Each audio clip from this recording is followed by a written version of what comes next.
हम जो ये इलस्ट्रेशन 18 कर रहे हैं ना, ये बड़ी कॉम्प्रहेंसिव इलस्ट्रेशन। क्या है?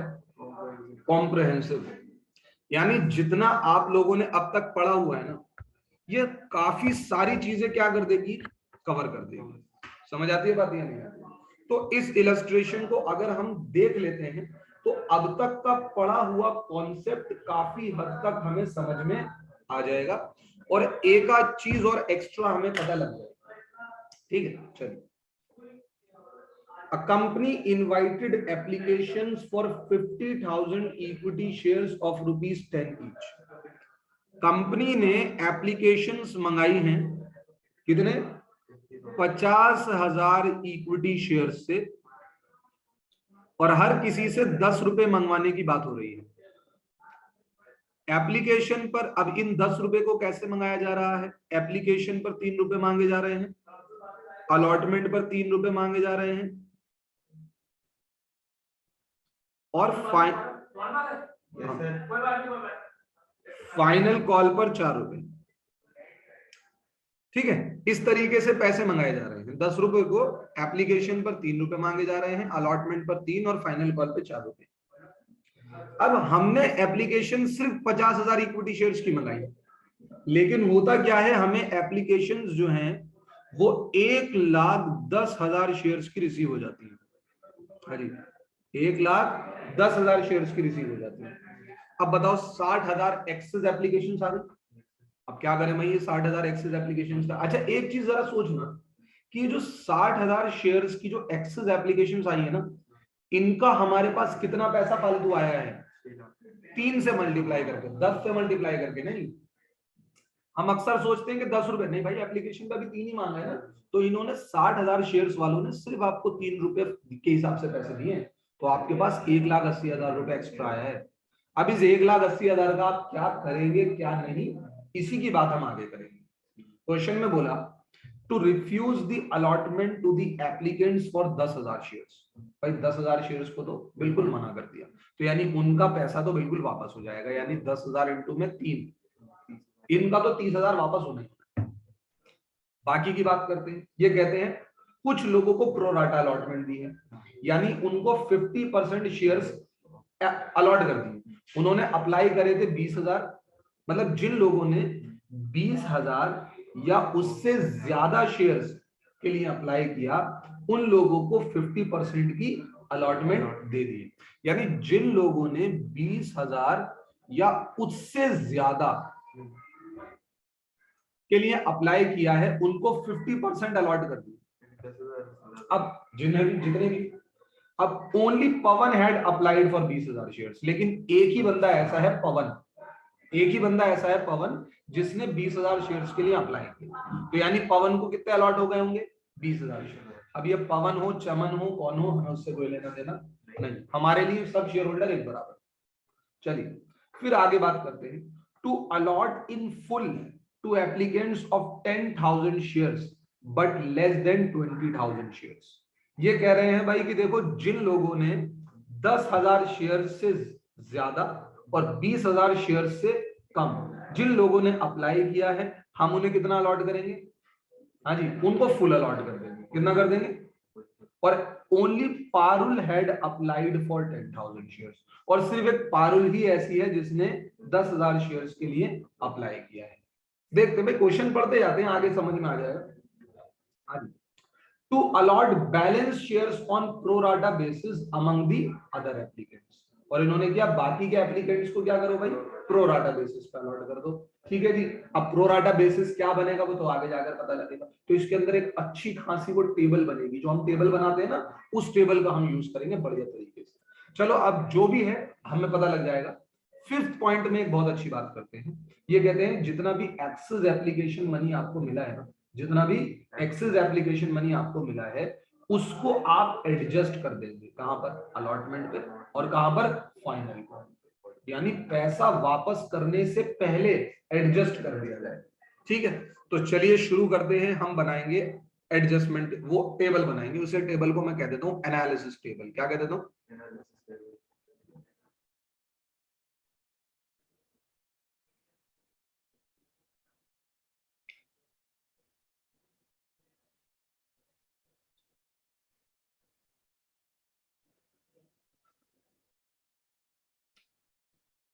देखो भाई, पहले ना हम ये शुरुआत के 2 कॉलम को निपटा देते हैं, अप्लाइड, अलॉटेड, ठीक है। चलो एक बात तो हम दोनों को, हम सबको मालूम है कि भैया अप्लाइड कितने हैं, 1,10,000, और अलॉट कितने किए जा सकते हैं, 50। ये बात हम सबको मालूम, ठीक।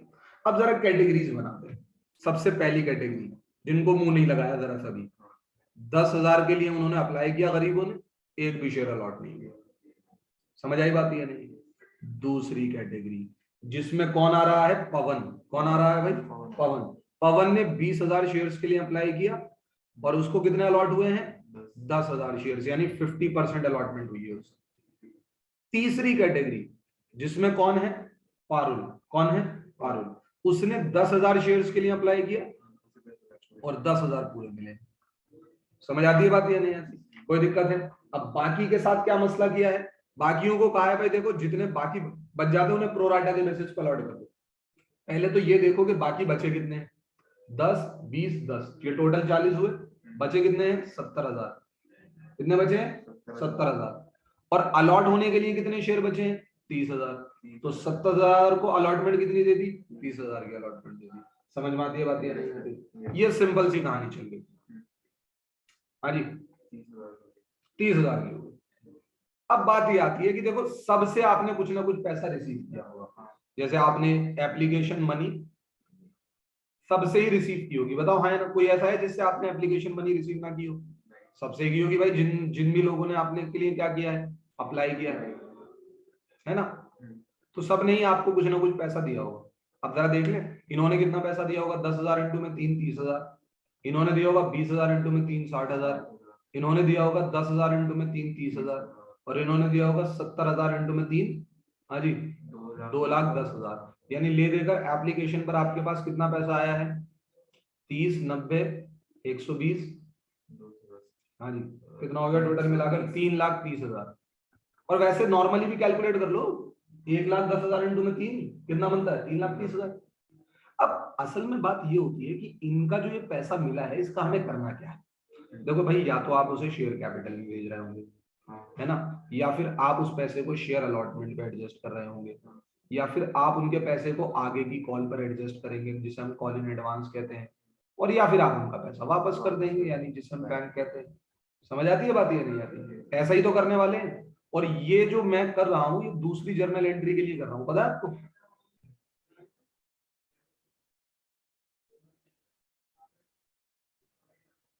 है ना बच्चे?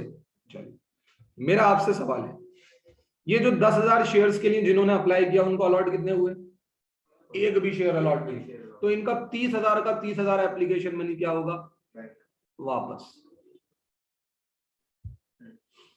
अब ये जो 20,000 शेयर्स के लिए जिन्होंने अप्लाई किया उनको सिर्फ कितने अलॉट हुए, 10। तो भाई 10,000 इंटू में 3, 30,000 रुपए। 10,000 इंटू में 3, 30,000 रुपए आप क्या कर सकते हो, शेयर कैपिटल में डाल सकते हो, बताओ हाँ? अब भी इनका कितना पैसा एक्स्ट्रा है, 30,000। कितना पैसा एक्स्ट्रा बेटा इनका, 30,000 एक्स्ट्रा है सर। उसका क्या करें, वापस कर दें? क्वेश्चन तो जरा देखो, क्वेश्चन कह रहा है अलॉटमेंट में भी एडजस्ट करते हो, फाइनल कॉल पे भी एडजस्ट कर सकते हो। तो बात ये आती है कि जो इनका एक्सेस 30,000 हमारे पास पड़ा हुआ है, मुझे उसका क्या करना चाहिए। मैं जरा खुद अपने आप से सवाल पूछता हूँ कि अलॉटमेंट पर मैं इनसे कितने पैसे मांग सकता हूँ। इनको सर मैंने 10,000 शेयर इशू कर रखे हैं और अलॉटमेंट की कॉल 3 रुपए की, तो मैं इनसे 30,000 मांग सकता हूं। तो इसका मतलब इनका बचा हुआ 30,000 पूरा अलॉटमेंट पर एडजस्ट किया जा सकता है, ना कॉल इन एडवांस तक जाने की जरूरत, ना ही बैंक तक जाने की जरूरत। मैं नेक्स्ट पॉइंट पर आता हूं सर। सर इनको 10,000 शेयर्स के लिए अप्लाई किया, अलॉट 10,000 शेयर, तो सारा का सारा पैसा शेयर कैपिटल पर जाएगा, क्योंकि मैं इनका तो कोई फालतू पैसा है ही नहीं। इन्होंने जितने शेयर्स के लिए अप्लाई किया उतना इनको दे दिया, तो सारा एप्लीकेशन का पैसा उसी पर कहां जाएगा, शेयर कैपिटल में जाएगा। आगे बढ़ता हूं सर। सर इन्होंने ना 70,000 शेयर्स के लिए अप्लाई किया था, लेकिन अलॉट कितने हुए, 30,000। तो इनका शेयर कैपिटल पर मैक्सिमम कितना जा सकता है, सर 90 जा सकता है बस। जितने इनको अलॉट हुए हैं उससे ज्यादा नहीं जा सकता, 90,000। तो सर इनका 1,20,000 फालतू रह गया, है ना, 1,20,000 इनका फालतू हो गया। इस पैसे का क्या करें सर, आगे एडजस्ट करते हैं। मैं अलॉटमेंट पर, कोई कहता है 1,20 अलॉटमेंट पे लिख दो, भैया पहले देख तो लो कि अलॉटमेंट पे मांग कितने सकते हो, कितना अलॉट किया आपने इन्हें 30,000, और अलॉटमेंट की कॉल कितने की है 3 रुपए की है, तो टोटल मिलाकर आप इनका मैक्सिमम कितना एडजस्ट कर सकते हो 90,000। अब भी आपके पास कितना पैसा फालतू है 30,000, तो सर क्या है आगे एडजस्ट कर दें कॉल्स पे, कॉल पर आप कितना पैसा मांगने वाले हो 4 रुपए, अरे बहुत मांगने वाले हो 30,000 इंटू में 4 1,20,000 मांगोगे इनसे, तो ले देकर फालतू कितना है सिर्फ 30,000, वो सारा का सारा कहाँ एडजस्ट हो जाएगा कॉल इन एडवांस में बैलेंसिंग फिगर, कुछ वापस करने की जरूरत नहीं। हाँ अभी तो इनसे तो और मंगवाएंगे अभी call in advance. Share capital पर टोटल कितना एडजस्ट होगा, हाँ जी शेयर कैपिटल में कितना जाएगा 1,50,000, शेयर अलॉटमेंट में कितना जाएगा 1,20,000, कॉल इन एडवांस में कितना जाएगा 30,000, बैंक से कितना वापस होगा 30,000। समझ आती है नहीं आती, फटाफट से एनालिसिस टेबल बनाइए, सोच समझ के बनाइएगा।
सर बना ली।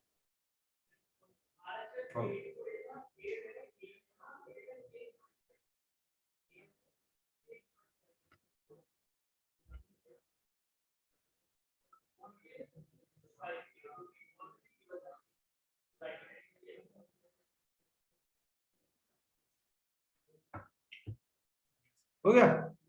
क्वेश्चन की डिमांड क्या है, क्वेश्चन की डिमांड क्या है कि भाई आप जर्नल एंट्रीज डालिए till the stage of allotment, सिर्फ कहां तक की एंट्री डालनी अलॉटमेंट तक, ठीक है। चलिए तो पहले तो हम सबसे पहली जर्नल एंट्री क्या डालेंगे, bank account debit to share application. भाई आप खुद बताइए शेयर एप्लीकेशन के टाइम पर 1,10,000 शेयर्स की एप्लीकेशन आई 3 रुपए के हिसाब से, तो आपको कितना पैसा मिला 3,30,000। लेकिन आपने उस पैसे का क्या किया, क्या आपने शेयर एप्लीकेशन में जितना भी क्रेडिट हुआ था, शेयर एप्लीकेशन में जितना भी क्रेडिट हुआ था, तो क्या आपने सारा शेयर कैपिटल में एडजस्ट कर दिया क्या, नहीं नहीं सर, शेयर कैपिटल में हम तो 50,000 इंटू में 3 से ज्यादा कर ही नहीं सकते, क्योंकि हम 50,000 शेयर इशू करेंगे और 3 रुपए से ज्यादा वहां जा ही नहीं सकता, तो 1.5 लाख वहां गया। तो बाकी के 1,80 का आपने क्या करा भाई, हम बताते हैं सर, जो पीछे टेबल बनाई है वो इसीलिए तो बनाई है, कुछ पैसा शेयर अलॉटमेंट में एडजस्ट हुआ है, कुछ पैसा कॉल्स इन एडवांस में एडजस्ट हुआ है,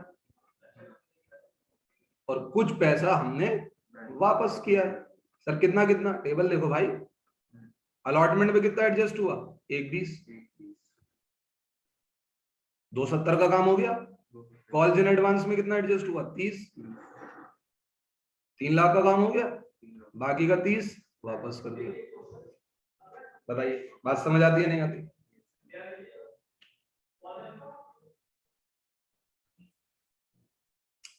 बैंक में आए 3,30,000 और गए 30, यानी बैंक में आए कितने हैं 3 लाख, तो आपके पास बैंक कितने से डेबिट है 3 लाख से, लेकिन शेयर कैपिटल के नाम से कितना डेबिट है 1.5 लाख, 1,20,000 का बैंक किसके नाम से डेबिट है शेयर अलॉटमेंट, यानी bank account debit to share allotment 1,20,000 से, और bank account debit to calls in advance कितने नाम से 30,000 से। समझ में आती है बात ये। अब हम अगली एंट्री पास करेंगे। नॉर्मली अगली एंट्री आप कैसे पास करते हैं, शेयर अलॉटमेंट को डेबिट करते हैं, भूल जाते हैं पहले क्या हुआ है क्या नहीं हुआ है, आप सिंपल सी पैसे ड्यू करते हैं, आप कहते हैं भाई पैसे मंगाने हैं, 50,000 शेयर इशू किए ना हमने, और 50,000 से इंटू में 3, कितने पैसे मंगाने हैं आपको? 1.5 लाख। तो आप कहते हैं भैया देखिए शेयर अलॉटमेंट कितने से डेबिट है? 1.5 लाख से। और शेयर अलॉटमेंट किसके बिहाफ पे डेबिट है? बैंक के, है ना? जिस दिन पैसे आएंगे उस दिन बैंक अकाउंट डेबिट हो जाएगा और शेयर अलॉटमेंट क्रेडिट हो जाएगा। हाँ यार, और ये एंट्री ऑलरेडी कितने से हो चुकी है? 1,20,000 से। ये 1,20,000 से हो चुकी है ना, बताइए मुझे। तो बस कितने से रह गई? 30,000 से, और वो 30,000 आपको रिसीव हो गए। हाँ जी, समझे कि नहीं समझे?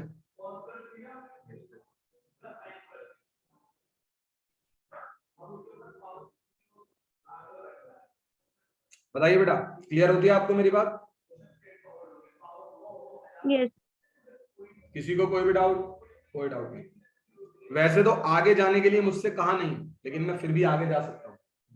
मैं नॉर्मली एंट्री डालूंगा, share final call account debit to share capital. कितने से मांगूंगा भाई सबसे पैसे? भाई 50,000 शेयर से सबसे 4 रुपए मांगूंगा, तो कितने होंगे? 2 लाख। हाँ, अब अगली एंट्री आपके हिसाब से क्या होनी चाहिए भाई? Sir share final call credit होना चाहिए। हाँ जी, 2 लाख से, और बैंक डेबिट होना चाहिए 2 लाख से। लेकिन बैंक डेबिट होगा नहीं 2 लाख से, क्योंकि 30,000 रुपए ऑलरेडी आपके पास आ चुके हैं। तो बैंक कितने कम से डेबिट होगा? 1,70 से। तो बाकी का जो डेबिट नहीं हो पाया, किस वजह से नहीं हो पाया? Calls in advance.